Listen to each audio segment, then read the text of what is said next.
Hi friends, இப்போ என்ன recipe பார்க்க போகிறீங்கன்னா மக்ரூனி வச்சு ஒரு மக்ரூனி ரெசிபி பார்க்கலாம். அதுக்கு தேவையான பொருட்கள். இப்போ வந்து மக்ரூனி வேகிறதுக்காக தண்ணி வச்சுருக்கேன். அப்படியே சைடில் பார்த்திங்கன்னா தாய்ச்சி வச்சுட்டேன் வதக்கிறதுக்கு. ஃபஸ்ட்டு இதில் நம்ம எக்கு ஃபஸ்ட்டு போட்டு பொரிச்சு எடுத்துக்கலாம்.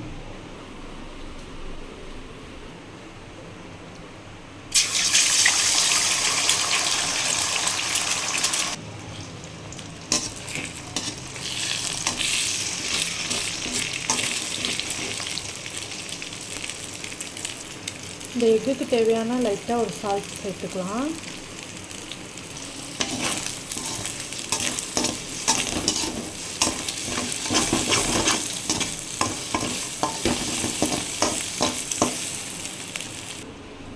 இப்போ நம்ம பொரிச்ச முட்டையை தனியாக எடுத்து வச்சிட்டோம். இப்போ அதே கடாயில் கடுகு போட்டுக்கலாம். கடுகு வெடித்ததும் கருவேப்பிலை போட்டுக்கலாம். இப்போ வெங்காயத்தை ஆட் பண்ணிக்கலாம். இப்போ நல்லா மிக்ஸ் பண்ணி விட்டுக்கலாம். வெங்காயம் நல்லா வதங்கட்டும்.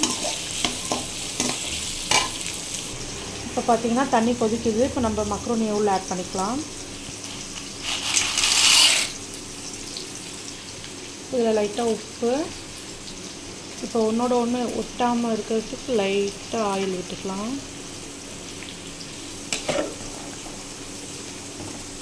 நல்லா வேகட்டும். கொஞ்சமாக நம்ம இஞ்சி பூண்டு பேஸ்ட் போட்டுக்கலாம். இது நல்லா வாசமாக இருக்கும். இப்போ நல்லா இஞ்சி பூண்டோடு மிக்ஸ் பண்ணி விட்டுக்கலாம்.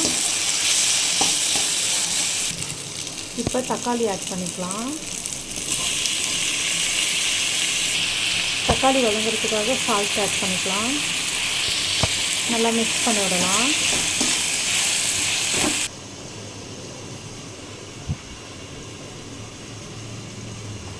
இப்போ பார்த்திங்கன்னா மக்ரூனி நல்லா வெந்துருச்சு. இப்போ பார்த்திங்கன்னா தக்காளி நல்லா வதங்கிருச்சு. ஒரு 1/2 டீஸ்பூன் மிளகாய்த்தூள், வீட்டில் அரைச்ச மிளகாய்த்தூள் ஆட் பண்ணிக்கிறேன். மிக்ஸ் பண்ணி விட்டுக்கலாம். நல்லா டேஸ்ட்டாக இருக்கும் ஃப்ரெண்ட்ஸ். வீட்டில் செஞ்சு பாருங்கள். நம்ம இஞ்சி பூண்டு பேஸ்ட்லாம் போட்டனால நல்லா வாசமாக இருக்கும். இப்போ பார்த்திங்கன்னா நமக்கு மக்ரூனி நல்லா வெந்துருச்சு. வடிச்சிட்டேன். இப்போ நம்ம தாளிச்சதில் ஆட் பண்ணிக்கலாம்.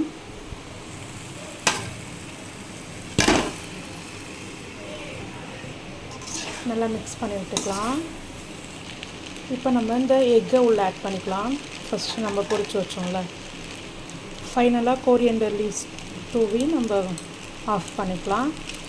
நம்மளோட மக்ரூனி ரெடி ஃப்ரெண்ட்ஸ். நல்லா டேஸ்ட்டாக இருக்கும். வீட்டில் செஞ்சு பாருங்கள். செஞ்சு பார்த்துட்டு எப்படி இருக்குன்னு சொல்லுங்கள். தேங்க்யூ.